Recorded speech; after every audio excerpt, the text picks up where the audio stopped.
أشهد أن لا إله إلا الله وحده لا شريك له وأشهد أن محمدا عبده ورسوله أما بعد فأعوذ بالله من الشيطان الرجيم بسم الله الرحمن الرحیم۔ سامعین و ناظرین اکرام، السلام علیکم ورحمۃ اللہ وبرکاتہ۔ آج کا پروگرام سیدنا حضرت مسیح موعود علیہ السلام کی ہدایات کی روشنی میں قرآن مجید کو پڑھنے، پڑھانے، سیکھنے اور سکھانے اور تعلیمات قرآن مجید پر عمل کرنے اور تعلیمات قرآن مجید کو پھیلانے کے بارے میں ہے۔ نیز سیدنا حضرت مسیح موعود علیہ السلام کی تحریرات کی روشنی میں یہ بیان کیا جا رہا ہوگا کہ ان مذکورہ مقاصد کے حصول کے لیے سیدنا حضرت مسیح موعود علیہ السلام کی کتب کا مطالعہ کرنا انتہائی ضروری ہے، کیونکہ اللہ تعالیٰ نے آپ علیہ السلام کو خود قرآن مجید سکھایا اور دنیا کے لیے استاد مقرر فرمایا۔ آپ علیہ السلام اپنی کتاب تذکرۃ الشہادتین روحانی خزائن جلد 20 صفحہ 64 پر اپنی جماعت کو نصیحت کرتے ہوئے فرماتے ہیں: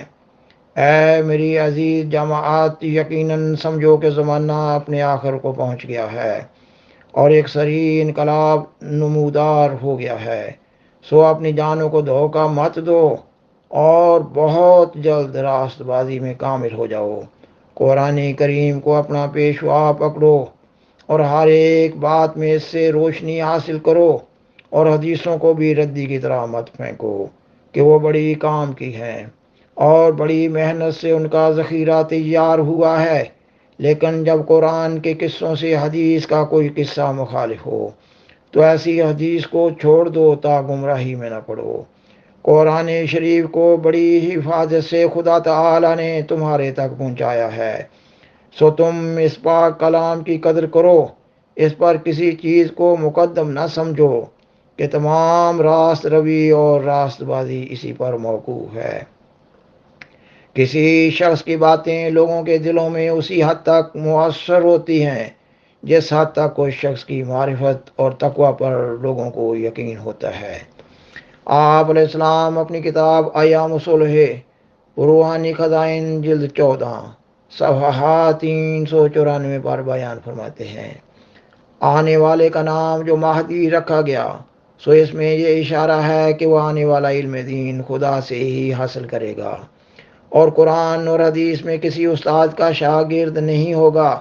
سو میں حلفاً کہہ سکتا ہوں کہ میرا حال یہی ہے۔ کوئی ثابت نہیں کر سکتا کہ میں نے کسی انسان سے قرآن یا حدیث یا تفسیر کا ایک سبق بھی پڑھا ہے یا کسی مفسر یا محدث کی شاگردی اختیار کی ہے۔ پس یہی مہدویت ہے جو نبوت محمدیہ کے منہاج پر مجھے حاصل ہوئی اور اسرار دین بلا واسطہ میرے پر کھولے گئے۔ سامعین و ناظرین کرام، سیدنا حضرت مسیح موعود علیہ السلام اپنی کتاب تریاق القلوب روحانی خزائن جلد 15 صفحہ 230 پر لکھتے ہیں: مجھے ایک دفعہ یہ الہام ہوا، الرحمن علم القرآن یا احمد فاضت الرحمت علی شفتیک، یعنی خدا نے تجھے اے احمد قرآن سکھلایا اور تیرے لبوں پر رحمت جاری کی گئی، اور الہام کی تفہیم مجھے اس طرح پر ہوئی کہ کرامت اور نشان کے طور پر قرآن اور زبان قرآن کی نسبت 2 طرح کی نعمتیں مجھ کو عطا کی گئی ہیں: ایک یہ کہ معارف عالیہ فرقان حمید بطور خارق عادت مجھ کو سکھلائے گئے، جن میں دوسرا مقابلہ نہیں کر سکتا۔ دوسرے یہ کہ زبان قرآن یعنی عربی میں وہ بلاغت اور فصاحت مجھے دی گئی کہ اگر تمام علماء مخالفین باہم اتفاق کر کے بھی اس میں میرا مقابلہ کرنا چاہیں تو ناکام اور نامراد رہیں گے، اور وہ دیکھ لیں گے کہ جو حلاوت اور بلاغت اور فصاحت لسان عربی مع التزام حقائق و معارف و نکات میری کلام میں ہے، وہ ان کو اور ان کے دوستوں اور ان کے استادوں اور ان کے بزرگوں کو ہرگز حاصل نہیں۔ خاکسار بیان کرتا ہے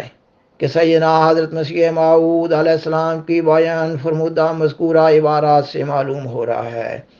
کہ اللہ تعالیٰ نے خود براہ راست آپ کو قرآن مجید سکھایا، اور یہ محض اللہ تعالیٰ کے فضل سے ہوا۔ اللہ تعالیٰ نے آپ علیہ السلام کے بچپن سے ہی آپ کے دل میں قرآن مجید کی محبت رچا بسا دی تھی، اور آپ کے دل کو یہ چاٹ لگا دی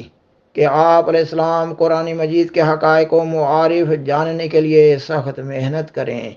تا آپ اللہ تعالیٰ کے فضل کو زیادہ سے زیادہ جذب کر سکیں۔ آپ علیہ السلام کی سیرت و سوانی سے معلوم ہوتا ہے کہ آپ اپنے بچپن سے ہی سارا دن قرآن شریف پڑھتے رہتے تھے۔ تاریخ احمدیت جلد اول کے صفحات 64 اور 65 پر آپ کے بچپن کے ذکر میں بعض احباب کی آراء درج کی گئی ہیں۔ مثلا پٹیالہ کے ایک غیر از جماعت منشی عبد الواحد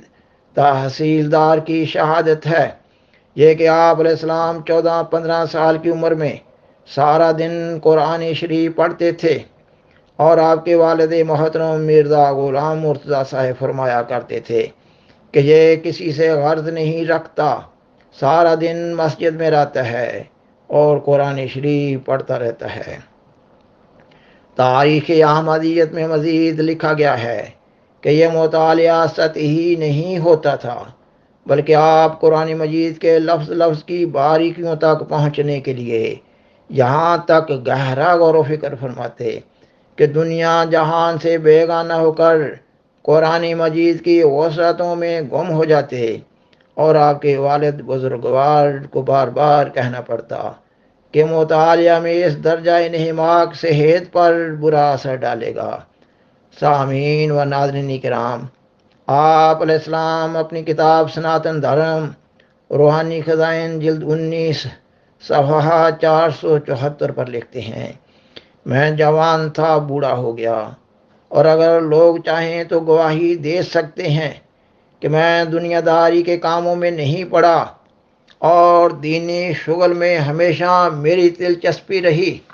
میں نے اس کلام کو جس کا نام قرآن ہے نہایت درجہ تک پاک اور روحانی حکمت سے بھرا ہوا پایا، اور آپ علیہ السلام اپنی کتاب البریہ روحانی خزائن جلد 13 صفحہ 65 پر لکھتے ہیں، ہم اس بات کے گواہ ہیں اور تمام دنیا کے سامنے اس شہادت کو ادا کرتے ہیں کہ ہم نے اس حقیقت کو جو خدا تک پہنچاتی ہے قرآن سے پایا۔ ہم نے اس خدا کی آواز سنی اور اس کے پرزور بازو کے نشان دیکھے جس نے قرآن کو بھیجا، سو ہم یقین لائے کہ وہی سچا خدا اور تمام جہانوں کا مالک ہے۔ ہمارا دل اس یقین سے ایسا پر ہے جیسا کہ سمندر کی زمین پانی سے، سو ہم بصیرت کی راہ سے اس دین اور اس روشنی کی طرف ہر ایک کو بلاتے ہیں۔ ہم نے اس نور حقیقی کو پایا جس کے ساتھ ظلماتی پردے اٹھ جاتے ہیں اور غیر اللہ سے در حقیقت دل ٹھنڈا ہو جاتا ہے۔ یہی ایک راہ ہے جس سے انسان نفسانی جذبات اور ظلمات سے ایسا باہر آ جاتا ہے جیسا کہ سانپ اپنی کینچلی سے۔ آپ علیہ السلام اپنی کتاب برکات الدعا روحانی خزائن جلد 6 صفحہ 34 پر بزرگان اسلام کو دعوت دیتے ہوئے لکھتے ہیں، اے بزرگان اسلام، خدا تعالیٰ آپ لوگوں کے دلوں میں تمام فرقوں سے بڑھ کر نیک ارادے پیدا کرے، اور اس نازک وقت میں آپ لوگوں کو اپنے پیارے دین کا سچا خادم بنا دے۔ میں اس وقت محض اللہ اس ضروری امر سے اطلاع دیتا ہوں کہ مجھے خدا تعالیٰ نے اس 14ویں صدی کے سر پر اپنی طرف سے معمور کر کے دین متین اسلام کی تجدید اور تائید کے لیے بھیجا ہے، تاکہ میں اس پر اشوب زمانہ میں قرآن کی خوبیاں اور حضرت رسول اللہ صلی اللہ علیہ وسلم کی عظمت ظاہر کروں، اور ان تمام دشمنوں کو جو اسلام پر حملہ کر رہے ہیں ان نوروں اور برکات اور خوارق اور علوم لدنیا کی مدد سے جواب دوں جو مجھ کو عطا کیے گئے ہیں۔ خاکسار بیان کرتا ہے کہ سیدنا حضرت مسیح موعود علیہ السلام کی بیان فرمودہ مذکورہ عبارات میں یہ پیغام ہے کہ ہر انسان کو کلام اللہ، قرآن مجید اور حدیث سیدنا حضرت محمد رسول اللہ صلی اللہ علیہ وآلہ وسلم کا بہت بہت مطالعہ کرنا چاہیے۔ نیز آپ علیہ السلام کی کتب کا بار بار مطالعہ کرنا چاہیے تاکہ قرآن مجید کے حقائق اور معارف سے آگاہی حاصل ہو۔ نیز یہ کہ اللہ تعالیٰ کی محبت اور خوف پیدا ہو کر اللہ تعالیٰ اور سیدنا حضرت محمد صلی اللہ علیہ وسلم کی تعلیمات پر عمل کرنے کی توفیق ملے تاکہ انسان اپنی زندگی کے حقیقی مقصد کو پانے میں کامیاب قرار دیا جا سکے۔ سامعین و ناظرین کرام، بالآخر درخواست ہے کہ برائے مہربانی اس پروگرام کو دوسروں سے شیئر کریں اور حضرہ کرم اس چینل کو سبسکرائب کریں۔ جزاکم اللہ تعالی احسن الجزا وآخر دعوانا ان الحمدللہ رب العالمین، والسلام علیکم ورحمۃ اللہ وبرکاتہ۔